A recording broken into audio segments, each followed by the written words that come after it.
India, England 5 test match விளையாட போகிறாங்க.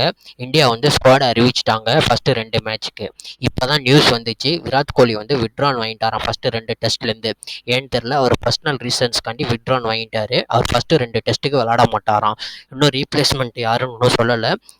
இந்தியாவிலேருந்து விராட் கோலிக்கு பதிலாக யார் ரீப்ளேஸ் ஆவாங்கன்னு இன்னும் இந்தியா வந்து மீடியா இன்னும் சொல்லலை. பார்த்தீங்கன்னா, சஃப்ராஸ் கான் அதிக ரன் அடிச்சிருக்காரு, சாய் சுதர்ஷன் அடிச்சிருக்காரு, அப்புறம் வந்து பிரமோத் ராஜன் அடிச்சிருக்காரு. ஏன்னா அவர் லாஸ்ட் சீரியஸ் சவுத் ஆஃப்ரிக்கா ஏவோட இந்தியா ஏ விளையாடும் போது அவர் வந்து ஒரு செஞ்சுரி அடிச்சிருக்காரு. இவங்க 3 பேர்த்துலேருந்து தான் ஒரு ஆள் வந்து ரீப்ளேஸ்மெண்ட் பண்ணுவாங்க இந்தியன் டீமுக்கு விராட் கோலிக்கு பதில் ஃபஸ்ட்டு 2 டெஸ்ட்டு. ஆனால் ஃபஸ்ட்டு 2 டெஸ்ட்டு ஸ்குவாடை பார்த்தீங்கன்னா ஸ்குவாடு ரொம்ப நல்லாவே இருக்குது. இப்போ விராட் கோலி இல்லைன்னா அந்த இடத்துல வந்து இந்த புதுசாக வரவங்க வந்து விளையாட மாட்டாங்க 11ல். ஏன்னா அவங்களுக்கு பதிலே ஸ்குவாடு வந்து நல்ல ஸ்ட்ராங்காக இருக்குது. யார் யார் இருக்காங்கன்னு பார்த்தீங்கன்னா, கேப்டன் ரோஹித் சர்மா இருக்கார், சுப்மன் கில் இருக்கார், எஸ்எஸ்சி ஜெய்ஸ்வால் இருக்கார், ஸ்ரேயாஸ் ஐயர் இருக்கார், கேஎல் ராகுல் இருக்கார், பரத் இருக்கார், துருவல் இருக்கார், ரவிச்சந்திரன் அஸ்வின் இருக்கார், ரவீந்திர ஜடேஜா இருக்கார், அக்ஷர் பட்டேல் இருக்கார், குல்தீப் யாதவ், முகமது சிராஜ், முகேஷ் குமார், ஜஸ்பிரீத் பும்ரா வைஸ் கேப்டன், அவிஷ் கான். நம்மளுக்கு வந்து விராட் கோலியோட ரீப்ளேஸ்மெண்ட் மட்டும் யாருன்னு தெரியல. இப்போ இதுலேருந்து பார்த்தீங்கன்னா 11 வந்து கண்டிப்பாக அப்படியே வந்துடும். ரோஹித் சர்மாவும் எஸ்எஸ்சி ஜெய்ஸ்வாலும் ஓப்பனிங் ஆடிடுவாங்க. சுப்மன் கில் இங்கே இந்த இந்தியன் கண்டிஷன்லையாச்சும் டெஸ்ட்டு வந்து ஒழுங்காக விளாடணும். ஏன்னா சவுத் ஆஃப்ரிக்காவில் அவர் ஒழுங்காக பெர்ஃபார்மே பண்ணல. இன்னும் அவருக்கு வந்து கிரிட்டிசிசம் இருக்குது. ஆல்ரெடி 2020 டீம்லேருந்து 11லேருந்து எடுத்துட்டாங்க. அடுத்தது டெஸ்ட்டு தான் அவர். டெஸ்ட்டையாச்சும் அவர் ஒழுங்காக விளாண்டு அவர் பிளேஸை வந்து காப்பாற்றணும். இந்தியன் கண்டிஷனில் அவர் வந்து நல்லா விளாடுவார். பட் ஆனால் இந்தியன் கண்டிஷனில் நல்லா விளாடணும் அவர். இந்த டெஸ்ட் சீரியஸில் ஒரு செஞ்சுரி அடித்தா தான் அவர் டெஸ்ட் டீம்லேயும் இருப்பார். கண்டிப்பாக சுப்மன் கில் வந்து இந்த 5 டெஸ்ட் சீரியஸில் ஒரு செஞ்சுரி அடித்தா தான் டெஸ்ட் டீமில் இருக்கக்கூடிய வாய்ப்பு கிடைக்கும். அப்படி இல்லை, செஞ்சுரி அடிக்கலைன்னா சுப்மன் கில் டெஸ்ட்லேயும் ட்ராப் பண்ணிடுவாங்க. அடுத்தது சுப்மன் கில் மேலே ரொம்ப எதிர்பார்ப்பு வச்சுருக்காங்க எல்லோரும். அந்த எதிர்பார்ப்பை வந்து அவர் வந்து இது பண்ணணும், ப்ரூஃப் பண்ணி காட்டணும். அடுத்தது வந்து ஸ்ரேயாஸ் ஐயருக்கும் இது வந்து கடைசி டெஸ்ட்டாக இருக்கும்னு நினைக்கிறேன் சீரியஸாக. ஏன்னா அவருக்கும் நிறைய சான்ஸ் கொடுத்துட்டாங்க ஸ்ரேயாஸ் ஐயரும். அவரும் ஒழுங்காக பெர்ஃபார்ம் பண்ணணும். அவர் சவுத் ஆஃப்ரிக்கா சீரியஸும் ஒழுங்காக விளாட்ல, வெஸ்ட் இண்டீஸ்லேயும் அவர் ஒழுங்காக விளாட்ல அந்த டெஸ்ட் சீரியஸும். அதனால் அவர் வந்து ஒழுங்காக ஸ்ரேயாஸ் ஐயரும் அவர் பிளேஸ் வந்து டெஸ்ட் சீரியஸில் இருக்கணும்னா ஸ்குவாடில் இருக்கணும்னா இந்த டெஸ்ட் சீரியஸ் வந்து அவருக்கு ரொம்ப முக்கியமானது. ஸ்ரேயாஸ் ஐயர் ஒழுங்காக பெர்ஃபார்ம் பண்ணலன்னா அவர் டீமை விட்டே எடுத்துருவாங்க. ஏன்னா பின்னாடி வந்து யங்ஸ்டர்ஸ்னால் நிறையா ரன்ஸ் அடித்து வெயிட்டிங்கில் இருக்காங்க.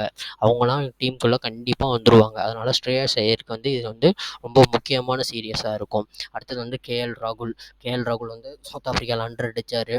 சூப்பராக ஆடினார். அவர் சவுத் ஆஃப்ரிக்காவுக்கு வந்து 100 அடித்து இப்போ தான் டெஸ்ட் டீமில் கம்பேக் ஆனார். இப்போயும் சூப்பராக விளையாட ஆரம்பிச்சிட்டாரு. கேஎல் ராகுலை பொறுத்தவரையும் எந்த பிரச்சனையும் இருக்காது. ஆக்சுவலாக கேஎஸ் பரத் தான் வந்து விக்கெட் கீப்பிங் பண்ணுவார். ஏன்னா இந்தியன் கண்டிஷனில் வந்து பால் நல்லா ஸ்பின் ஆகும், டேர்ன் இருக்கும், பவுன்ஸ் இருக்கும், ஸ்பின்னிங் விக்கெட்டாக இருந்துச்சுன்னா. அதனால் ராகுல் வந்து டெஸ்ட் சீரியஸ் வந்து இந்தியாவில் கீப் பண்ணது இல்லாதனால கேஎஸ் பரத் தான் கீப் பண்ணுவார். பவுலிங் கேட்டகரி பார்த்திங்கன்னா ரவிச்சந்திரன் அஸ்வின் இருக்கார், ரவீந்திர ஜடேஜா இருக்கார், அக்ஷர் பட்டேல் இருக்கார். இவங்க 3 பேரும் ஸ்பின் டிபார்ட்மெண்ட்டில் கண்டிப்பாக 11ல் விளாண்டுருவாங்க. அதில் எந்த மாற்றமும் இருக்காது. அடுத்தது பார்த்திங்கன்னா முகமது சிராஜ், ஜஸ்பிரீத் பும்ராவும் 11ல் விளாண்டுருவாங்க. இதுதான் 5 பேர் வந்து பவுலிங் அட்டாக்காக இருக்கும் இந்தியாவுக்கு. ஜஸ்பிரீத் பும்ரா வந்து வைஸ் கேப்டன், கண்டிப்பாக ஒரு 11ல் இருப்பார். முகமது சிராஜும் கண்டிப்பாக இருப்பார். அஸ்வினுக்கு வந்து அச்சீவ்மெண்ட் வந்து காத்துட்ருக்கு. இன்னும் 10 விக்கெட் எடுத்தார்னா 500 விக்கெட்ஸ் எடுத்துருவார் அஸ்வின் வந்து 500 விக்கெட்ஸ் எடுக்கிறது வந்து செகண்ட் 500 விக்கெட்ஸ் வந்து அஸ்வினாக தான் இருக்கும். ஓவராலாக 9th. ஆனால் செகண்டுன்னு பார்த்தீங்கன்னா அஸ்வின். ஃபஸ்ட்டு வந்து அனில் கும்ளே இருக்கார், ரெண்டாவது வந்து அஸ்வின் 500 எடுத்தால் ரெண்டாவது வந்து அஸ்வின் தான். அஸ்வின் வந்து இன்னும் 10 விக்கெட்ஸ் தான் இருக்குது. அவர் ஃபஸ்ட் டெஸ்ட்டில் எடுக்கிறாரா இல்லை செகண்ட் டெஸ்ட்டில் எடுக்கிறாரான்னு தெரில. ஃபஸ்ட்டு 2 டெஸ்ட்டுக்குள்ளேயே அவர் கண்டிப்பாக வந்து அந்த 500 விக்கெட்ஸை ரீச் பண்ணிடுவார். அஸ்வினுக்கு வந்து நம்ம வந்து கண்டிப்பாக ஒரு பாராட்டு கொடுத்தே ஆகணும். எவ்வளோ மேட்சஸ் ஆடியிருக்காரு, எவ்வளோ கஷ்டப்பட்டிருக்காரு. அவர் வந்து அந்த அச்சீவ்மெண்ட்டை முன்னாடியே எடுத்திருந்திருப்பார். 11ல் நிறையா 11ல் சான்ஸ் கிடச்சிருந்தா முன்னாடியே இப்போ எடுத்திருப்பார் அந்த 500. ஓவர்சீஸ் கண்டிஷனில் அவர் நிறையா விளையாடாததுனால தான் அவருக்கு வந்து இவ்வளோ லேட் ஆகுது. மற்றபடி அஸ்வினை பொறுத்தவரையும் அவர் சூப்பரான ஒரு பவுலரு, நல்ல பவுலர் அவர். கண்டிப்பாக 500 எடுத்துகிட்டு அடுத்தது வந்து 600 எடுக்கணும்னு நம்ம வந்து அஸ்வினை வந்து நான் வந்து ப்ரே பண்ணிக்கிறேன். அஸ்வின் கண்டிப்பாக 600 எடுப்பார், அவரால் முடியும். நான் இந்த சீரியஸ் வந்து அஸ்வின் நல்லா பெர்ஃபார்ம் பண்ணுவார். நம்ம ஜடேஜாவும் நல்லா விளையாடுவார், நல்லா ஆஃப் ஸ்பின்னர் அவர் வந்து மெயினாக இருப்பார். ஜடேஜா வந்து ஒரு மெயின். ஏன்னா ஜோ ரூட்டை விக்கெட் எடுக்கணும்னா ஜடேஜாவால தான் முடியும். ஏன்னா ஜோ ரூட் வந்து நல்லா விளையாடக்கூடிய ஆள். அதனால் ரவீந்திர ஜடேஜா வந்து ஒரு இம்பாக்ட் பிளேயராக மெயின் பிளேயராக இருப்பார் ஜோ ரூட்டுக்கு. அடுத்து வந்து அக்ஷர் பட்டேல், அவரும் நல்லா விளாண்டுருவார். அதை வந்து அக்ஷர் பட்டேல்லாம் நல்லா விளையாடுவார். ஏற்கனவே அவர் நல்லா பெர்ஃபார்ம் பண்ணியிருக்காரு டெஸ்ட் சீரீஸில். அதனால் எந்த மாற்றமும் இல்லை. இப்போ வந்து இங்கிலாந்து ஸ்குவாடுக்கு வருவோம். இங்கிலாந்து வந்து என்ன பண்ண போகிறாங்கன்னு தெரில. இந்த பேஸ்பால்னு சுற்றிக்கிட்டு இருக்காங்க. அந்த பேஸ்பால்லாம் வந்து அவங்க ஊர் கண்டிஷன்லும் அப்ராடில் வேணால் எடுபடும். ஆனால் இந்தியாவில் வந்து இந்த பேஸ்பால்லாம் விளாண்டாங்கன்னா சுத்தமாக இங்கிலாந்து வந்து காலி ஆகிடுவாங்க. ஏன்னா இந்த பேஸ்பால் தியரியை வந்து கொண்டு வந்தது பிரெண்டம் பெங்குலமும் பென் ஸ்டோக்ஸ் தான் இந்த பேஸ்பால் தியரி கொண்டு வந்தாங்க. அவங்களுக்கு வந்து இந்த ட்ரான்னா பிடிக்கவே பிடிக்காதான். ஒன்று வின்னு இல்லைன்னா லாஸ்ட்டு அப்படி தான் விளாடுவாங்களாம். அது வந்து இந்த இந்தியாவிலலாம் இங்கே வந்து எடுப்படாது. ஏன்னா இங்கே வந்து இந்தியாவில் வந்து 2 தூண்கள் இருக்காங்க, அஸ்வின் ஜடேஜாவும்.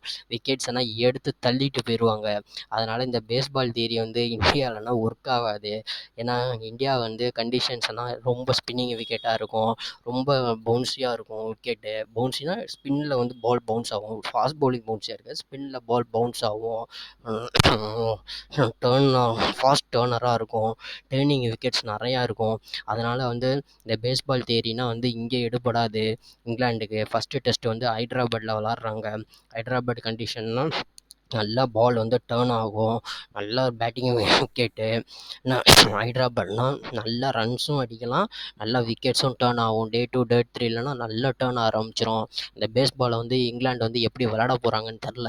பார்ப்போம் எப்படி இந்தியாவில் எடுபடுதா பேஸ்பால் அவங்களுக்குன்ட்டு.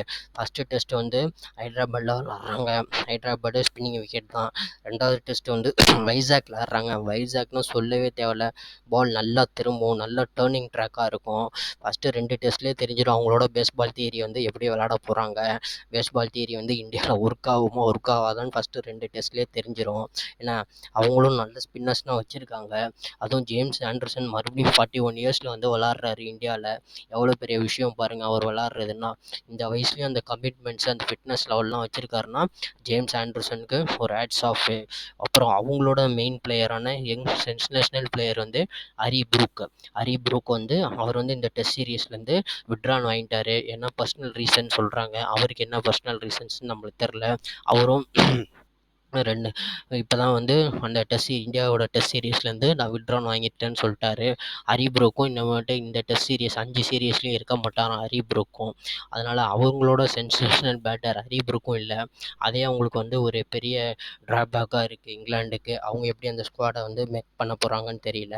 பார்ப்போம். நான் ஹரி ப்ரூக் வந்து ஒரு மெயினான பிளேயர் இங்கிலாந்துக்கு டெஸ்ட் ஸ்குவாடில். அவங்க வந்து எப்படி மெயின் பண்ண போகிறாங்கன்னு தெரில. அடுத்தது வந்து பார்த்திங்கன்னா நம்ம ஜோ ரூட் இருக்கார். அவர் இந்தியன் கண்டிஷன்ஸில் வந்து நிறையா விளாண்டுருக்காரு. இந்தியாவில் தான் அவர் டெபுட் பண்ணி ஆனார் இங்கிலாந்துக்கு. அதனால் இந்தியன் கண்டிஷனை பற்றி ஜோ ரூட்டுக்கு நல்லாவே தெரியும், எப்படி விளாட்ணும் எப்படி என்ன பண்ணணுன்ட்டு. அதனால் இந்த இந்தியன் கண்டிஷனில் ஜோ ரூட்டு நிறையா 100s அடிச்சிருக்காரு டெஸ்ட்டில் இந்தியாவில். அதனால் ஜோ ரூட் வந்து ஒரு நல்ல மெயின் பிளேயராக இருப்பார். ஜோ ரூட் விக்கெட்டை மெயினாக எடுக்கணும். அவர் வந்து ஜடேஜாவில் தான் நிறையா வாட்டி அவுட் ஆகிருக்காரு. அதே மாதிரி ஜடேஜா வந்து ஜோ ரூட் விக்கெட்டை எடுத்துட்டாருன்னா இங்கிலாந்து வந்து பேக் ஃபுட் போயிடுவாங்க. அதில் எந்த மாற்றமும் இருக்காது. அதனால் ஜோ ரூட்டும் ஜடேஜாவோட பேட்டில் வந்து ரொம்ப நல்லாயிருக்கும் பார்க்குறதுக்கு. மேட்ச் வந்து ரொம்ப இன்ட்ரெஸ்ட்டாக இருக்கும். அவங்க 2 பேரும் விளாண்டுட்டு இருக்கும்போது, ஜோ ரூட் பேட்டிங் பண்ணும்போது ஜடேஜா பவுலிங் போடும்போது மேட்ச் வந்து ரொம்ப இன்ட்ரெஸ்ட்டாக இருக்கும். ஏன்னா ஜோ ரூட்டுங்க வந்து ரொம்ப சென்சேஷனான பிளேயரு. ரன் அடிக்க ஆரம்பித்தார்னா அடிச்சுக்கிட்டே இருப்பார், பார்க்கவே மாட்டார். ஏன்னா நல்லா விளையாடக்கூடிய பிளேயர் வந்து ஜோ ரூட்டு. அடுத்த பேட்டில் பார்த்தீங்கன்னா பென் ஸ்டோக்ஸ் vs அஸ்வின். அஸ்வினும் பென் ஸ்டோக்கும் சொல்லவே தேவையில்ல. லெஃப்ட் ஹேண்டர்னா அஸ்வின் வந்து அப்படியே அல்வா மாதிரி போட்டு விக்கெட் எடுத்துருவார். ஏன்னா அதனால் அஸ்வினுக்கும் பென் ஸ்டோக்ஸ்க்கும் நல்ல பேட்டிலாக இருக்கும். ஏன்னா அஸ்வின் வந்து லெஃப்ட் ஹேண்டர்ஸ், இங்கிலாந்தில் லெஃப்ட் ஹேண்டர்ஸ் வந்து ஒரு 3-4 பேர் இருக்காங்க. அதனால் அஸ்வின் வந்து மெயினாக பவுலிங் போட்டு அவங்களெல்லாம் விக்கெட் எடுத்துருவார். அதனால் அஸ்வினும் நல்ல சீரியஸாக இருக்கும் இந்த சீரியஸு. ஏன்னா லெஃப்ட் ஹேண்டருக்கு பென் ஸ்டோக்ஸ்க்கும் அஸ்வினுக்கும் நல்ல மேட்சப்பாக இருக்கும் மேட்ச் பார்க்கும்போது. அடுத்தது வந்து ஜேம்ஸ் ஆண்டர்சன் வந்து ரிவர்ஸ் ஸ்விங் கிங். அவர் இந்தியாவில் மத்தியானம் மேலே வந்து ரிவர்ஸ் ஸ்விங்னா ஆக ஆரம்பிச்சிருச்சுன்னா செகண்ட் செஷன் தேர்ட் செஷன்லலாம் ஜேம்ஸ் ஆண்டர்சனை கண்ட்ரோலே பண்ண முடியாது. ஏன்னா அப்படி பவுலிங் போட்டுருவார் அவர். அதனால் ஜேம்ஸ் ஆண்டர்சனையும் சும்மா சாதாரணமாக நடத்திட முடியாது. ஏன்னா இங்கிலாந்தில் தான் ஸ்விங் பண்ணுவார்னு சொல்லுவாங்க. ஆனால் இப்போ போன வாட்டி இங்கிலாந்து வந்து இந்தியாவில் டெஸ்ட் சீரிஸ் விளாடும்போது ஜேம்ஸ் ஆண்டர்சன் சூப்பராக bowling போட்டு பாலை ஸ்விங் பண்ணார். ஜேம்ஸ் ஆண்டர்சனும் ஒரு பெரிய த்ரெட்டாக இருப்பார் இங்கிலாந்துக்கு. ஆனால் இந்தியா வெர்சஸ் இங்கிலாந்து சீரிஸ் வந்து சூப்பராக இருக்கும் மேட்ச் பார்க்குறதுக்கு. ஃபஸ்ட்டு 2 டெஸ்ட் எப்படி நடக்குதுன்னு பார்ப்போம். ஃபஸ்ட்டு டெஸ்ட் வந்து ஹைதராபாத்தில் நடக்குது 24 அன்னைக்கு.